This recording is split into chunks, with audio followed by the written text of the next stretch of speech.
এই নারায়ণগঞ্জের এসপির অফিসে আমাকে নিয়ে এমন অকথ্য ভাষায় গালিগালাজ করা হয়েছে, বেশি দিন আগের কথা না।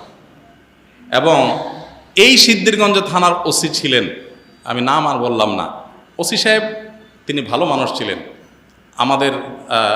আমার পক্ষে ছিলেন। আমি একটা মাসআলা দেওয়ার কারণে সেখানে আমাকে ডেকে নিয়ে অকথ্য গালিগালাজ, আর ওসিরে বলতেছে যে থানায় নিয়া প্লাস দিয়া হাত পায়ের নখুটে দিবা, আমার সামনে বসায় রেখা। বুঝতে পেরেছেন? খুব গর্ব করে তিনি অমুক ছাত্র রাজনীতি করতেন, গর্ব করে বলতেছেন আমি ছাত্রলীগের রাজনীতি করতাম। এই নারায়ণগঞ্জের এসপি, এই বর্তমান এসপির কথা আমি বলছি না, এর আগে যিনি ছিলেন। তো এটা আমাকে বসায় নিয়ে থ্রেট দেওয়া মাসআলা, আমি ওনাকে বললাম মাসআলা, আমার মাসআলা বলার ক্ষেত্রে কথা বলার অধিকার থাকবে আলেমদের। আপনি পুলিশ হিসেবে আপনি তো বলতে পারেন না মাসআলা আমি কোনটা বলবো কোনটা বলবো না, কোনটা সঠিক কোনটা বেঠিক, এটা তো আপনার বলার বিষয় না, তো আলেমরা বলতে পারে। তো উনি খেপে গেলেন এবং সবার সামনে যাচ্ছে তা আচরণ করলেন। কত শত অভিজ্ঞতা আছে, এগুলো তো আমি সব কিছু বলার সুযোগ পাই না, আর বিশেষ করে বলতেই তো পারি না। কারণ কোনো স্ট্যাটাস আমরা লিখেছি, সেখানে দেখা গেছে যে 5টা এজেন্সি থেকে ফোন চলে আসছে, হ্যাঁ আপনি এটা কেন লিখলেন, ওইটা কেন লিখলেন, চাপাচাপি শুরু হয়ে গেছে। আমাদের ফাউন্ডেশনের সমস্ত হিসাব নিকাশ পুঙ্খানুপুঙ্খভাবে রাখার পর সেটা আবার আমরা ভালো অডিট ফার্মের মাধ্যমে অডিট করে একেবারে এমনভাবে রাখি যে তিল তিল করে আমরা হিসাব ফেসবুকে পর্যন্ত দিয়ে দিই, কোনটা কত দিয়ে কিনি সেটা পর্যন্ত আমরা দিয়ে দিই। এত কিছুর পরও দেখা গেল যে আমাদেরকে বিভিন্নভাবে নাজেহাল করার চেষ্টা করা হতো কোনো লোক। আলহামদুলিল্লাহ এর মধ্যেও প্রশাসনের উপরস্থ কিছু কিছু মানুষ পরেশান করলেও নিচু পর্যায়ের বা মাঝারি বা কোনো উপরস্থ কর্মকর্তাদের সহযোগিতাও ছিল। তাদের সহায়তা না থাকলে এতদূর আমরা আসতে পারতাম না। কিন্তু একটা বড় অংশ আমাদেরকে দৌড়ের উপর রাখতো। ইস্তেসকার নামাজের ঘোষণা দিছি, আমার বাসার নিচে দেখি যে বিভিন্ন গোয়েন্দা সংস্থার গাড়ি বোঝাই করা, মানসিকভাবে পেরেশানি। বাবা ইস্তেসকার নামাজ পড়বো, একটা নিরীহ একটা ইবাদত, আল্লাহর কাছে দোয়া করবো দেশের ভালোর জন্য।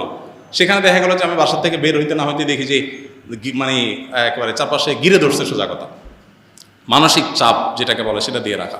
কত কাহিনী এবং কত ঘটনা যে ঘটেছে সেটা তো বলার, জোর করে সরকারি বিভিন্ন অনুষ্ঠানে নেওয়ার জন্য। একবার একজন এডিশনাল এসপি, তার নামটা আমার মোবাইলে সেভ করা আছে, আমি নাম আর বললাম না, উনি ফোন দিয়ে বলতেছেন যে আমি অমুক। তো আমি বললাম হ্যাঁ বলেন। তো উনি বলতেছিলেন যে আমাকে সব হুজুররা কিন্তু চিনে, খুব নেগেটিভভাবে বলতেছেন, হুজুরদের সব সাইজ করি আমি, আমার নাম সব হুজুরদের মুখস্থ, আপনার সাথে আমার প্রথম কথা হচ্ছে। এটা হলো শুরুতেই কথা না। এরপর কি হয়েছে বলে যে একটা অনুষ্ঠানে যাইতে হবে আপনাকে, সেখানে অমুক থাকবে, রাষ্ট্রের সবচেয়ে বড় বড় পর্যায়ের লোক তারা থাকবেন, আপনাকে যেতে হবে। কি হয়েছে সেখানে আপনাকে একটা বক্তব্য দিতে হবে। তো আমি বুঝছি যে আমাকে একটা প্ল্যান ওয়াইজ আমাকে দিয়ে একটা জিনিস করানো হবে। আমি বিভিন্নভাবে অপারগতা প্রকাশ করলাম, বলে যে রাষ্ট্রের প্রয়োজন আপনি অস্বীকার করতেছেন। হ্যাঁ আমি আমার রাইট আছে, রাষ্ট্র চাইলে আমার সেখানে বাধ্য করতে পারে না, আমি সাধারণ নাগরিক। যাই হোক, পরে শেষ পর্যন্ত আমার সেখানে যাওয়া লাগে না আলহামদুলিল্লাহ। তো এরকম পরিস্থিতি হয়েছে। সর্বশেষ এই যে আমাদের আসিফ মাহতাব গ্রেপ্তার হলো, তার নিয়ে পোস্ট দিলাম। আমাকে আমার এক ভাই সোর্স তিনি বললেন যে ভাই আপনি বাসায় থাকেন না। তো রাতে, এই কয়দিনের আগের কথা, রাতে যায় আরেক বাসায় যায় শুইতাম। এই কয়দিন আগের কথা, আগের বাসায় গিয়ে পালায় থাকতাম।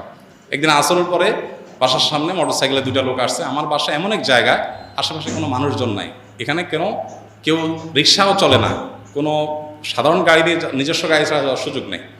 এরকম একটা জায়গায় থাকি আমি, সব মরুভূমি, আশেপাশে ঘাস, মানুষজন নাই। সেখানে কোনো মানুষ আসা তো স্বাভাবিক না। 2জন মানুষ আসরের আগ থেকে আইসা অপেক্ষা করলো। তারা মনে করেন এত লম্বা সময় আসে, নিশ্চয়ই ওয়াশরুমে গেছে লম্বা সময় ধরে। মাগরিবের নামাজ পড়লাম, ওযু ছাড়াই নামাজ পড়লো আমাদের সাথে। ওখানে যে জামাত হয় এটা জানার কথা না, আমার বাসার নিচে গ্যারেজে ছোট্ট করে একটা রুমে আমরা জামাতে নামাজ পড়ি। যাই হোক, এরপরে যাওয়ার সময় আমাদের একজনকে জিজ্ঞেস করলো অমুককে তমুককে, নাম জিজ্ঞেস করলো, তখন আমরা বুঝলাম যে এটা সংস্থার লোক। তো এইভাবে দৌড়ের উপরে এদেশের সবাই কম বেশি ছিল, নানাভাবে ছিল। আমার নামে ফাইল তৈরি করা হয়েছে, এমন ফাইল হয়েছে যে আমাদেরকে অনেকে বলতো যে আপনার ফাইল এমন মোটা হয়েছে যে কোনো মুহূর্তে আপনাকে ধরবে। এই আন্দোলন যদি না হইতো, আর সফল যদি না হইতো, তো হয়তো এরপরে আমাদেরকে আয়নাঘরে যাওয়া লাগতো। বুঝে আসছে কথা? তো এরকম একটা পরিস্থিতি এই দেশে তৈরি হয়েছে যে আসলে আমরা কেউ যে খুব ভালো ছিলাম বা ভালো থাকতে পারি সে সুযোগ কারোরই নাই। এরপরও আমরা আসলে সংগ্রাম করে, চেষ্টা করে যতটুকু সম্ভব চেষ্টা করেছি অস্তিত্বটা টিকে রাখার জন্য। তার জন্য যে কত মূল্য দিতে হয়েছে, কত থ্রেট, এগুলো হজম করতে হয়েছে, সকাল বিকাল পালায় বেড়াইতে হয়েছে। হ্যাঁ, বিভিন্নভাবে টোপ দেওয়া হতো যে সরকারি এই সুবিধা নেন, ওই সুবিধা নেন। আলহামদুলিল্লাহ কখনো সেই সুবিধাগুলো আমরা গ্রহণ করি নাই। এবং এ ব্যাপারে আল্লাহ তালা আমাদেরকে গাইড করেছেন, এবং দোয়া করি আল্লাহ তালা আমাদের প্রিয় দেশটাকে এমন নিরাপদ করে দেয় কেউ কাউকে ভয় করে চলতে হবে না। আল্লাহ যেন সেরকম নিরাপদ করে দেন, এবং আমরা সবসময় আল্লাহর কাছে দোয়া করি আল্লাহ তালা যেন এরকম। আমি এর পাশাপাশি প্রশাসনের কিছু ভাইদের কথা বলবো যে আলহামদুলিল্লাহ এই খারাপের মধ্যেও কিছু ভালো মানুষ বিভিন্ন পর্যায়ে আছেন যারা টুকটাক সহযোগিতা করেছেন, তবে বেশিরভাগ ক্ষেত্রেই আমরা এ ধরনের নাজেহালের শিকার হয়েছি। আল্লাহ আমাদেরকে নিরাপদ একটি দেশ, নিরাপদ একটা ভূমি পাওয়ার তৌফিক দান করুন। আমাদের সমস্ত কষ্টগুলোকে আল্লাহ তাআলা দূর করে দিন। সকল মাজলুমের জুলুমের অবসান হয়ে যাক, সকল বৈষম্য দূর হয়ে যাক। মানুষ পেটে ভাতে যাই খায় থাকে অন্তত নিরাপদে যেন থাকতে পারে, কোনো থ্রেড, কোনো হুমকির মধ্যে যেন থাকতে না হয়। কোনো একটা কথা লিখলে, কোনো একটা কথা বললে যদি 5টা টেলিফোন আসে আর চাপ আসতে থাকে, তাহলে মানুষ স্বাধীনভাবে কোনো কথা বলতে পারে না। আর মানুষ যখন লেজ বড় হয় বা গাছ যখন বড় হয় তখন বাতাসও বেশি ধরে। কাজ যাদের যত বেশি তাদের উপরে প্রেশারও তত বেশি আসে। আল্লাহ তাআলা এই প্রেশার মুক্তভাবে, অন্তত অন্যায়ভাবে যে প্রেশারগুলো হয় এগুলো মুক্তভাবে আল্লাহ তাআলা আমাদের সবাইকে এই প্রিয় মাতৃভূমিতে চলার তৌফিক দান করুন। আমি হানাফি মাযহাবের অনুসারী, আমার 2 মেয়ে 1 ছেলে। আমার ছেলে মেয়েদের লেখাপড়া নিয়ে হতাশাগ্রস্ত, কারণ আমি আমার সন্তানদেরকে ইসলামিক শিক্ষা শিক্ষিত করতে চাই। এই জন্য আপনার প্রতিষ্ঠানে যোগাযোগ করেছিলাম। জানতে পারলাম আপনার প্রতিষ্ঠানে ক্লাস 4 পর্যন্ত ক্লাস চালু আছে। আমার 1 মেয়ে ক্লাস 4, একজন ক্লাস 5 এমত অবস্থায় আমার সন্তানদের। ভাই অনেক লম্বা চিঠি দেখা যাচ্ছে, যাই হোক তাও পড়ে ফেলি। আমার সন্তানদেরকে আপনার প্রতিষ্ঠানের মতো অন্য কোনো ভালো মানের প্রতিষ্ঠানের জন্য দেখুন। আপনার ছেলেকে, আপনাদের অনেকেই আছেন ছোট ভাই বোন অথবা নিজের ছেলে মেয়ে, তাদেরকে কোন প্রতিষ্ঠানে পড়াবেন এটা নিয়ে আপনারা পেরেশানিতে আছেন। আমাদের প্রতিষ্ঠানে বাহির থেকে বাচ্চা নেওয়ার খুব বেশি সুযোগ নেই। 500 বেশি স্টুডেন্ট, 2 শিফটে আমাদের পড়াইতে হয়েছে এতদিন। এখন 1 শিফট করতে গিয়ে আমাদের অনেক কষ্ট, ছোট্ট জায়গা হচ্ছে না। তো আমরা আসলে বাচ্চা খুব বেশি নিতে পারি না। তারপরও নভেম্বর ডিসেম্বরে ক্লাস